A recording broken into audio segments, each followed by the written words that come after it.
The traitor Tanya had given the Dragon King the information he needed to finish merging the Kamidogu. But before he conquered all the realms, Jade would see Tanya dead. Jade had allowed Baraka's soldiers to capture her, feigning defeat in battle. As Tanya approached her prisoner, Jade waited for the right moment, and threw a glass orb filled with concentrated Tarkata essence at her. The glass broke, splashing its contents across Tanya's body. Baraka and his vile savages worked themselves into an uncontrolled frenzy. They perceived Tanya to be a rival male and instinctively attacked. I doubt she survived the encounter. My patience for mortals has worn thin. If I am to protect Earthrealm, I must punish those who would threaten it. The fool Shujinko had let himself be deceived into believing that he worked for a greater good. He was in fact an unknowing tool of a greater evil, one that had almost caused the destruction of Earthrealm. That Shujinko undid his mistake and destroyed the Dragon King is of no importance.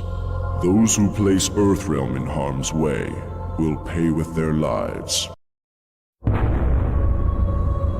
So that I would be able to defend myself during the quest to find the Kamidogu, Onaga had given me the power to absorb the fighting ability of any warrior I encountered, but his gift would prove to be his undoing. The warriors in Outworld were in disarray. Heroes were not focused on the true threat of Onaga, and villains were unaware that they were bringing about their own destruction by serving him. I united them, and in one moment absorbed their combined fighting power. I shattered each of the Kamidogu, the source of his invulnerability. This weakened Onaga, and I attacked him without mercy.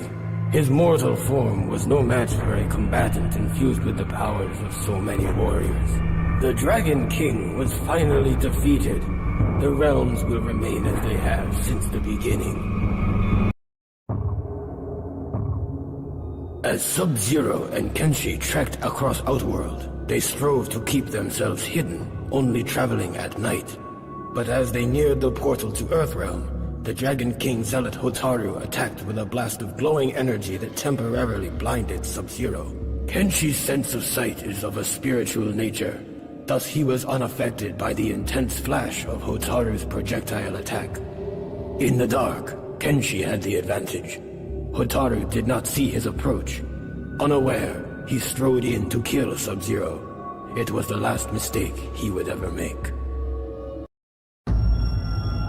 An alliance had been formed of warriors from vastly different origins, but with a similar goal: to defeat Onaga. Li Mei marched uneasily into battle against the Dragon King. The closer she got to him, the more she came to understand which side was truly deserving of victory. Li Mei turned on her former allies and gave her emperor the time he needed to finish merging the Kamidogu. The Dragon King was now all-powerful. He had the means to control the universe, to make and unmake as he saw fit.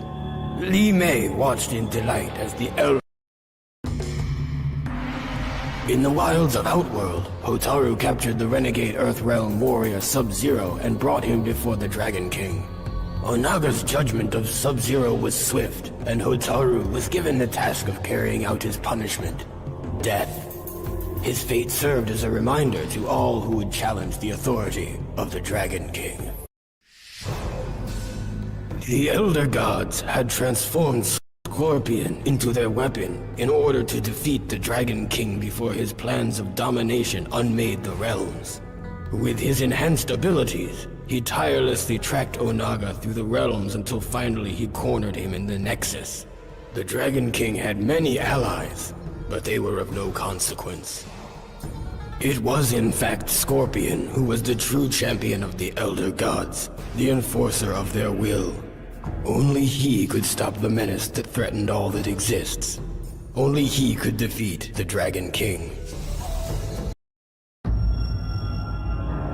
Havoc had given Cabal's new Black Dragon recruits a task: lure the heroes away from the Dragon King's corpse while he somehow retrieved the heart, and with it, Onaga's power to raise the dead. Apparently, Onaga's ancient army had only been invincible by means of constant resurrection during battles. The power to raise the dead would prove quite useful to the Black Dragon clan. Cabal slew Havoc and took the Dragon King's heart for himself. Havoc was most impressed.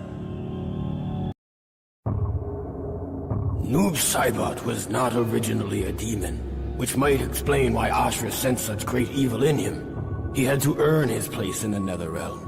He actually desired to remain there.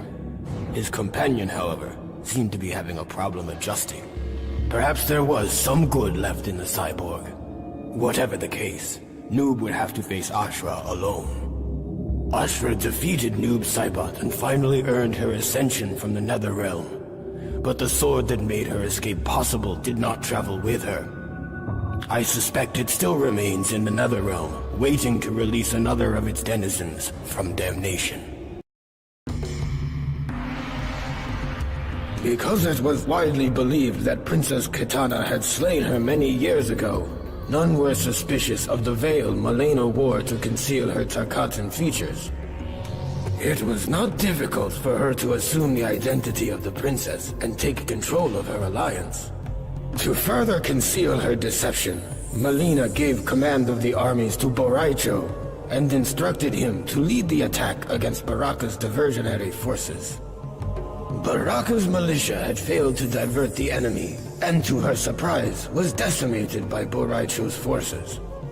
She then realized that she was in control of the most powerful military force in Outworld and Edenia combined. She had finally achieved her true purpose, her destiny. But Malena could not continue her charade indefinitely, not as long as Baraka knew the truth. She ambushed him in the ancient beetle lair and fed him to a swarm of flesh-eating insects. All hail Princess Kitana. In an outer chamber of the Dragon King's throne room, Ermac did battle with Liu Kang's enslaved comrades. Ermac was more than a match for the 5 warriors, but their defeat was not his objective. Liu Kang materialized and one by one freed their souls while Ermac occupied the rest. Eventually, all 5 were awakened from their enchantment and freed from Onaga's control. Ermac was pleased that his warrior's skills could for once bring about a noble outcome. He sensed, however, that an ominous force still shaped the destiny of the realms. It was everywhere. He could feel its influence on Onaga, though the Dragon King was oblivious to its manipulation. Time was running out. Ermac feared the celebration of this latest victory would be short-lived. Normally, Dairu took no risks and ambushed those he had been hired to kill. But in this case, he felt compelled to announce his intentions to kill his fellow guardsman Hotaru. There still must have been some code of honor left in his cynical heart. Hotaru was defeated, but before Dairu could reveal who had commissioned the attack, Hotaru drew his dying breath. Baraka assumed that the treacherous Malena had given her armies a powerful magic. They fought with savage brutality, but he could not stop their advance. He vowed that Malena would pay for her betrayal. Baraka's warriors brought word that she had agreed to meet with him in an ancient lair, but Baraka was no fool. He sent another in his place. Baraka's scouts reported that the Earthrealm warrior Sub-Zero was near. He allowed his remaining militia to deal with him and set off alone to ambush Malena. He knew by the scent of Tarkatan blood on her clothes that she had already killed the one he had sent to meet her. But her sense of smell was not as keen as a true Tarkata's. She was unaware of Baraka's presence. He barked her name, and when she turned to face him, he tore her apart. Nightwolf had traversed realms and fought many demons to get to this place, deep within the Netherrealm. Using knowledge passed to him from his forefathers, he drew a binding symbol on the ground and chanted the ancient words that would draw the spirit of the Dragon King to this wicked place. Nightwolf had carried the burden long enough. He released the sins of his people into the mystic symbol, and their weight bound Onaga to the Netherrealm.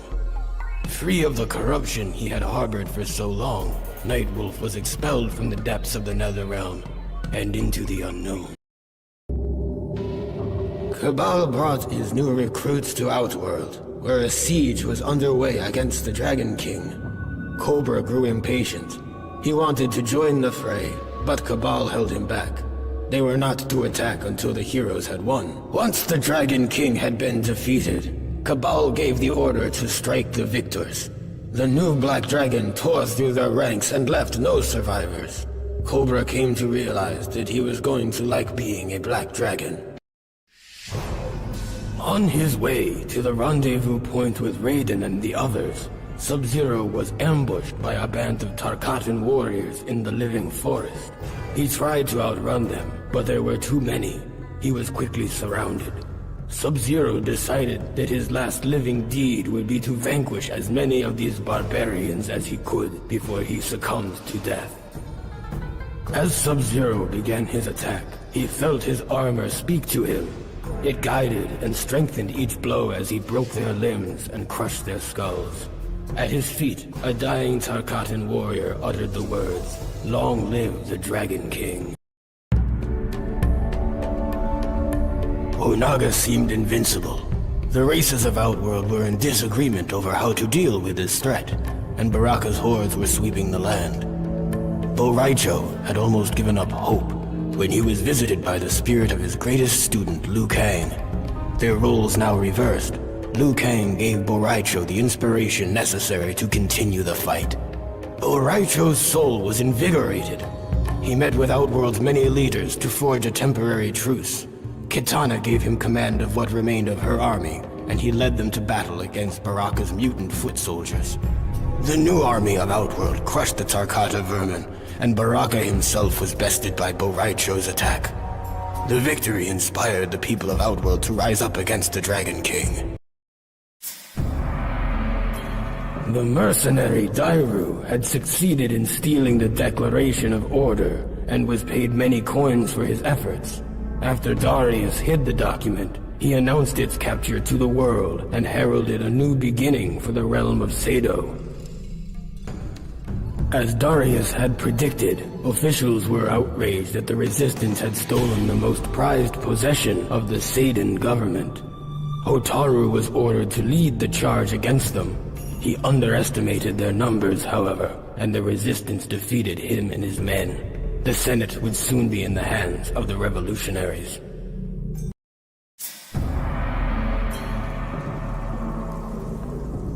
Although Onaga had returned from the dead, he did not re-inhabit his original body.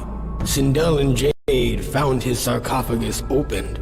His body remained, but the armor was missing. Strangely, the hieroglyphics in his tomb were similar to an ancient Edenian language. She discovered an incantation inscribed by Onaga's holy men that was intended to transport his soul back into its original body. As she was memorizing the spell, Onaga emerged from the shadows. Onaga could have defeated both Jade and Sindel, but instead he took sadistic pleasure in unleashing Kitana against them. He was a fool. Jade held off Kitana while Sindel thrust her Kwandao into the heart of the corpse. As she screamed the ancient incantation, Onaga's soul leapt from Reptile's body into its intended vessel. The corpse came to life and cried in agony as the Kwandao prevented its heart from reforming. Sindel held the blade firmly in place as Onaga returned to the cold sleep of death. With the Dragon King defeated, the realms were safe, and Sindel's daughter Kitana was free from his spell. May Edenia know peace once more. With Smoke as his template, Noob Saibot planned to return to the Netherrealm and use Smoke's nanotechnology to create an army of cyborg demons. He was unaware that they were followed by someone Noob had not seen since before he became a Wraith. Smoke instantly recognized their visitor. He was an echo of their past. He was Sub-Zero, Noob Saibot's brother. Noob Saibot was surprised to see how much stronger his brother had become. If he were still Lin Kuei, still human, he would probably have shown some degree of pride. But as Raiden had revealed during the ordeal with Shinnok's amulet, his soul had been tainted when he died at the hand of Scorpion. Noob Saibot, the original Sub-Zero, had descended into the Netherrealm free from compassion. He ordered Smoke to assist him in slaying his brother, his first act as ruler of the Netherrealm. Once they had defeated the enemies of Havoc, Cabal complimented Cobra and Kira on their ferocity in battle. Their true test, however, was to face each other, to decide which of them was worthy of the new Black Dragon clan. Neither refused the challenge. Cobra fought with ferocity, but his lack of discipline allowed Kira to control the battle, easily manipulating Cobra into exposing himself to her attacks. She defeated him and proved her worth to Cabal, who gave her the honor of finding 2 more recruits to pit against each other in Mortal Kombat. The others had defeated the Dragon King, but left his broken body unattended on the floor of his throne room. Not long ago, a similar fate had befallen his former advisor, Shao Kahn. Havoc ripped the still warm heart from the carcass and consumed it, thus absorbing Onaga's power to reanimate the dead. Had the Dragon King succeeded in his plans for total domination, the never-ending turmoil of life would have come to a stifling halt. Those who defeated him believed that the realms were at rest once more, but Havoc vowed to restore the chaos that once ravaged Outworld. Shao Kahn would rule again. In Edenia, Tanya had located the ancient texts that described the process by which to fuse the Kamidogu into one. With this information, Onaga was able to create the One Kamidogu, a tool of unspeakable power. As the Dragon King was distracted, reveling in his victory, Tanya seized the opportunity to snatch the Kamidogu from him, thereby obtaining godlike power. She destroyed the Dragon King and became ultimate overlord of the realms. Liu Kang's friends had been freed, Onaga had been defeated, and the realms were secure once more. But there was one battle that remained. Liu Kang's body had been used by some unknown force as a tool of destruction. It had left death in its wake and needed to be stopped. The chaos would end in Earthrealm. The fight raged with neither combatant able to best the other, when a jolt of energy crackled through them both. Liu Kang's nerves blazed like fire, and he felt a rush of air fill his lungs for the first time since his death. He was Liu Kang once more, protector of Earthrealm, champion of Mortal Kombat.